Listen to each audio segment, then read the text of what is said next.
seems to me that you've hit on a very important emotional idea there, that entrepreneurs are frequently true to a set of ideals and a set of purpose. Do you think as a country we encourage and nurture that sense of why entrepreneurship is good in the right way? Yes, I think we're doing great as a nation of entrepreneurs. I think and don't ask a follow-up question on this, because I ain't running the country. But I think part of the challenge is also a reflection of the role in the world and what do we want our purpose to be. And as I said to you beforehand, Britain means business is a strapline that I think could go a lot further than just this. I think there's huge potential because we've got to hold our place in the world. We do. We're an island of 60, 70 million people. We punch massively, to use a cliche phrase, above our weight. But if you get out and around the world, it's moving fast and people are going to eat our lunch if we're not serious. And do you think the counter to that is thinking big? Going back to one of your earlier issues? I think we've got to think big. I think as a country, as a society, as communities, I think we've got to pull together and help each other and hoist the flag. Have you ever met an entrepreneur who you've encouraged to think smaller? I've encouraged lots of entrepreneurs, and I do at the moment, actually not to think smaller, but to slow down, and actually slow down so they can hear more and then move quicker. And actually part of the challenge is that people are in so much of a hurry to move forward faster. So the point is, what is it? Less haste, more speed. The old saying. But it's almost a disease. It's endemic. We just want to. There's like a treadmill that people are on, and that's not how great businesses are built. And do you think that that's just a wider cultural influence? Things like X Factor, Pop Idol, the Great British Bake Off. Everyone thinks that success comes in shorter time frames, not with hard work. Yeah, I don't know. I don't know ultimately where it comes from, but I think. I think it takes a long time, and it's literally getting a little bit better step by step by step. It's looking for that breakthrough. It's recognizing there's no such thing as failure. There's just learning how to get closer to what will work. And it's a mindset. It's a sense of in any endeavor in life, no matter what it is, it's hard. And you've got to look within yourself to see how you're up for it. I think we should see those moments of failure not as failure, but moments of refinement, of sharpening, of learning, that actually are implicit in the end goal. They're not obstacles to it, they're part of the journey. Yeah, I mean, there's an old saying as well, that the harder I work, the luckier I get. Yeah. And I think that's also true. I think in a sort of a kind of spiritual way, I think the universe rewards. If you put the energy into it, there's a payback. My commitment to myself was I would do literally whatever it took. So when I realised that I didn't need instant coffee machines, I needed these expensive bits of kit that I couldn't afford, and I didn't have any money to pay for them, and I was technically insolvent. The only way was to go and find a company and convince them to lend those machines to me, on the basis that I'd do business with them if it worked. So I had to do whatever it took. And what's happened to that company now? We bought a lot of machines from them that did very well. So that it plays into another one of our big themes. One is resilience, the other is collaboration is the new competition. And that seems to be a wonderful example of someone being prepared to take a chance on you, but reaping the reward longer term. Yeah, I think that's a very good point. And interestingly, when we were pitching for our launch customers, again it was that energy and passion and commitment. I remember going to see Texaco, not far from here in Canary Wharf, and presenting to somebody very senior in the company, and she sort of said, "Yes, we'd love to do trials with you," sort of half an hour before I stopped speaking, because I was just so passionate and knew I had to almost overwin and over-convince. And she tapped me on the knee and she said, "Martyn, yeah, we're in. Let's go to trial, get me the contract." I think the point around collaboration, I think, is a good point. And equally though, I'd also say, if you're serious about building a growth business, it comes down to a singular point of focus and clarity. And don't embrace things that are just sort of traits in society unless they're positively going to aid and support you in achieving your goal. So, you know, we were not collaborative at all. Yes, we were with that company that supplied us our machines, and we, you know, for them it became a whole new opportunity. But we guarded very closely what we were doing. We were not out there, you know, we weren't out there sort of sharing our IP, if you like, with everybody, because we knew we had one shot at it, and we didn't want anybody else to come into the market before we gained a foothold and could move fast. It's about that notion of collaboration against your focus, which was the point Lara made this morning. We clearly live in a world where more and more people are starting businesses, more and more people are launching products. In order to get that focus, how much more difficult is it to stand out from the crowd? I think I clearly need a shout above the crowd on this one. It's the singular line, Simon, between success and failure. It can be the case that if you're in a growing market, you know, on a rising tide, all ships are going to rise. Yeah. So you know, there can be markets where you can be one of a number of players and you'll do very well, but there still has to be a point of difference, a reason for people to come to you versus any other company. And usually the real successful companies that grow fast, that create jobs, that generate profit, and that are still here 10 years down the line, are those that have created new categories. They've brought new things to our lives that we now look upon as, you know, part of everyday society. They're tough to find, but I would always encourage people to look for those things, because ultimately they're a lot easier. It's a lot easier to build a company that has that point of differentiation, that is around a big idea, that, you know, it's a lot easier to build one of those companies once you've found it than it is if you're just one of a pack chasing a profit. Lara made the point this morning that she continues to be passionate about business despite considerable financial success, and that's almost equally with to a couple of percentage points with you and your success, and yet you remain passionate about your own businesses and the businesses of others. Why is that? What's the drive?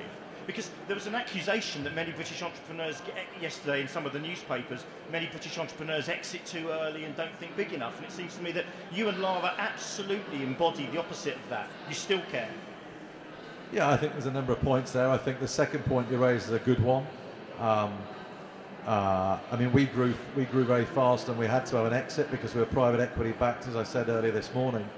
But I think there's a point, you know, I was in India a couple of years ago, and there it's a very different market, because you know, companies start or are started, and the notion of an entrepreneur wanting to sell his business is almost unheard of. Yes, they want to become wealthy and successful off the back of it, but it's far more a culture of owning for the long term. And I think it would be phenomenal if we could just shift the needle on that, and actually people get interested in owning things for the long term. And I think some of the funding community plays to that now with things like BGF, Business Growth Fund, for example, that takes a minority stake. There's no fixed timescale around exit, and it's more entrepreneur centric, as long as the entrepreneur obviously performs. So I think there's a very good point you raised there. I think what I found, the reason I wrote my book afterwards, sometime afterwards, because let's be Terry Wogan about this. What is the name of the book? The book's called Wake Up and Sell the Coffee. And it tells the journey of my building Coffee Nation, and it certainly is not a book that says anyone can do it, because I think that's bollocks. To be honest, it's a very tough ride. But what I tried to encapsulate in the book was a lot of the lessons and the hard things that I learned along the way, and then the point around actually how to maximise our chance of survival, and then how to go on to build a high growth company. Anyway, so that's the book. But the point I made, the reason I mentioned that is because sorry, lost my point there. Sorry, is because often people start small. Sorry, the first point was. It was about ambition. Why you're still passionate. Yes, sorry, yes, that's right. Sorry, yes. Before I wrote the book, I noticed that actually people were still making the same mistakes that I'd made, sort of 10 years before. And I perhaps naively thought that, of course, people are going to know how to do this stuff now, but they don't. You know, it's a tough, lonely journey. So by actually helping and putting, you know, getting out and sort of sharing my journey and helping people along the way, you know, for those that are going to help themselves, yeah, it could be a great next thing for me to do. So if you had, just as we start to wrap up, one piece of advice, to distill your wisdom and experiences into one piece of advice for the entrepreneurs in the room, what would that be? Take your time, find an idea that you genuinely believe has got real legs for real growth, and don't write a business plan. Do your research. Don't write a business plan, because all that's doing is it's distilling what's already available in terms of sort of desktop research. You need to write a business plan, but at the right time. Fancy projections are just meaningless. Spend a little to learn a lot. Yeah. So actually, just spend a little bit of money. What's the phrase called? Bootstrapping. Yeah. Get out there and test it on a tiny scale, just on a really small scale. And that's what we did. It was a test market. We didn't spend a lot of money, but that gave us the proof and evidence we needed to then take me to the next stage. And at that stage, then I could raise a lot of money and move forward. So find something you're passionate about. Think big. Take your time. Expect everything to take twice as long and twice as much. Take twice as long and cost a lot more than you think. But never ever give up. Fantastic. So, time for one or two questions from the floor. Yes, let me come down to you. Hi there. You mentioned earlier on that you advise entrepreneurs to slow down to move fast. Can you be a bit more specific about that point, please?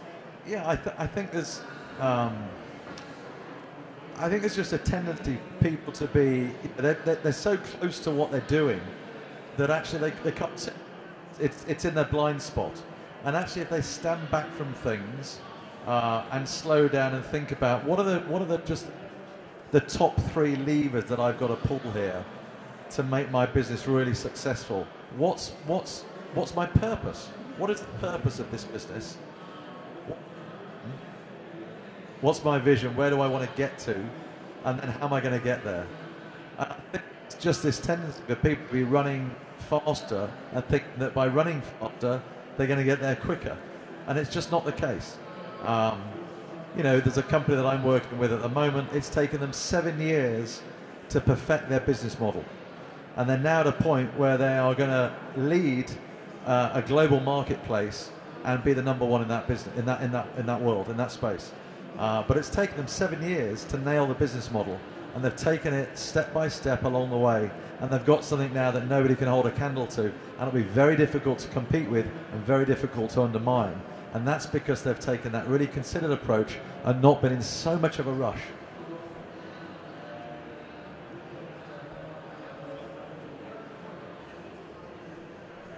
Thank you. So you said it was really important to detach yourself emotionally from the business. I completely agree, but I've only been in business for a year. Can you please give me some advice on exactly how to do that? Because I'm really emotionally invested. I think a lot of people are as well. So. Yeah, of course, and what I'm saying is it's jolly difficult. The point is you've got to be passionate about your business, and at the same time you've kind of got to see it through other people's eyes. Yeah. So, you know, when I remember. So here's an example. So I remember taking a very seasoned. You know, I managed to get hold of this guy for like, you know, a morning. He was a very successful guy in the food industry. A high net worth individual. He invested in other businesses now, and I took him out to see, you know, one of my early sort of incarnations of Coffee Nation, and I asked him what he thought, and he sort of, you know, he gave me his honest feedback, and it wasn't that great. Now I could have dealt with that in 2 ways. I could have got annoyed, or I could have thought he doesn't know what he's talking about, or I could have got cross. Or I could have actually thought, actually, let's listen to what he's saying, because he's actually trying to help me. And so what I was doing, what I then went away and did was sat down quietly and thought about all the things he'd said. And he raised some very important questions. And he got some good points. And that took me forward. And what I was doing there was, what I'm saying, was detaching myself from the emotion. So I was emotionally connected and committed to it. But the danger is that emotional connection, connection can also be what kills us, you know? So stand back in that way. Likewise, think about your business and what you're selling, what your product or service is from your customer's perspective, yeah? What are we really doing for them? You know, again, I had 40, 50 people a week buying a cup of coffee from each machine. So it was kind of, I was hanging in there, but I wasn't making a big noise. There was no queue around the block. People weren't beating a path to my door, and I think you've got to have a mentality. If you're going to start a business today, you've got to stand out and get noticed. And it's a busy old world, so you've got to do something that actually people are going to go, do you know, wow, that is amazing. Have you seen Gerst's, you know, new business? Oh, it's amazing. You know, you've got to hit them between the eyes. So anyway. Hi. Leading on to that question, so what exactly did you do so that you could bypass all that noise? Exactly the sort of thing I just said. You know, I had an idea to start with. I could see that I was part of a growing market because coffee was growing. And I worked from there. I got some machines out on trial. I learned from those what the results were, what those results were telling me. I listened to people such as the gentleman that I just described, and I stood back from it. And the day that I had the big breakthrough, as I say, I literally switched the phone off and I went out and I floated around and spent time trying to hear what wasn't being said. Yeah. You know, it's like, here's something, you know, people are onto online surveys, yeah, Survey Monkey, etc. You know, it's a great tool. It's an easy way of getting feedback. But does it enable people to tell you what they really think, or are they just answering a bunch of questions you're asking them? Do you see my point? Okay. Get people in a room and let them talk openly from the heart, yeah? Then you might hear something that's valuable for your business. But if we narrowly restrict people to tell us to sort of fly down narrow corridors, then it's noise, or there's a danger that it's noise. I'm not saying you won't learn something, but you know, people need room to expand and open up so that you can really hear what they're saying. So what exactly did you do? All of those things. All of those things. It was a process that took 4 years.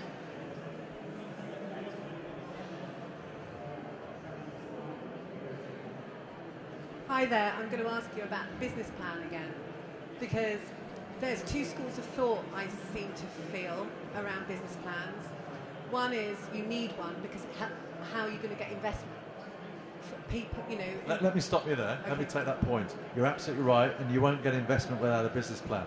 The point is knowing when to write the business plan and knowing when you need investment. And most business people or many businesses that I see at the early stage, they go from early stage idea, little in the way of evidence or proof that it's actually going to become, that there's actually a business there, and suddenly they've got a business plan. And it shows these amazing projections of sales and profit before they've got any evidence or proof. So that's the point I'm making. It's knowing when to write the business plan. I'd written 4 business plans before I needed one. The day that I wrote that 5th one was the day I needed it, and I raised money overnight in one go. When we wrote the business plan that resulted in the private equity firm investing in us, that was the right time to raise a business plan. By that stage, we'd got Welcome Break and Texaco, 2 big blue chip customers, saying, we'll take as many as you can get us. And so we'd got letters of commitment, contracts ready to be signed, so all I now needed was money. So and it flowed readily. So there's never a shortage of money. You always need a business plan, but you need to know when to write the business plan. Does that help you? Yeah, I mean, I don't have a full business plan. I just have a summary document anyway. So it's just a brief to focus my own mind. Absolutely, and that's the point. That's a very good point. Keep writing down what your business is, what it's about. So write a business summary for yourself. Keep writing a business plan for you, but don't go out there trying to chase money until you've got overwhelming evidence that you are absolutely onto something. And then money will flow your way so fast, believe you me. Time for one last question. Hi, Martin. Hi there. Hi. I wanted to pick up on a point that you made earlier about building business to keep rather than to exit. And there's been a lot in the papers this week, especially around the sort of tech scene, about how, as a culture in UK PLC, we're very good at getting investments for starting businesses, and you can see all that in the results. But actually, we're not so great at scaling businesses. And there was a sort of quote about in the US, 100 million turnover is seen as a good start for the tech scene, but in the UK, you've probably been sold twice over by that time. And you made a point when you felt you had to sell at that point because you had private equity backing, but equally you were talking about how great it would be to sort of get that balance that we were building businesses to keep for the long term. With that private equity and that balance, what are your thoughts on, as private equity and UK PLC, we can do to improve that? It's a very good point, Rose. I think it's changing gradually. I mentioned the Business Growth Fund earlier. I mean, I think that's taken over from the old 3i kind of model. So they'll put significant backing behind companies. They've got to be at least 5 million in sales, but then we'll back them for the long term. So it's funded from the major high street clearing banks. It's a £2.5 billion fund, but there's no fixed time scale on exit. I think likewise the private funding community is taking a longer term view. I think it's easy to compare. I think it's easy to overdo the comparison with the US. The US is fundamentally a bigger market. There's sort of 400 million people in the US, so a $100 million business in the US isn't a big business, whereas here we're a much smaller country. So I think the comparisons can be a little overdone, but I think a shift in emphasis towards sure, we need to help as many people or create an environment to enable as many entrepreneurs to start and follow their dream in the first place. And I think we do that well in the UK. And I think, SEIS and EIS and all these sorts of things support that. So that's great. And I think then as well is this shift in terms of towards a middle ground and helping companies get up to 10, 20 million sales and beyond. And I think, half the growth in jobs comes from those very small number of high growth companies in the UK. So I think the more that the focus can shift towards that mid-market, the better for the country.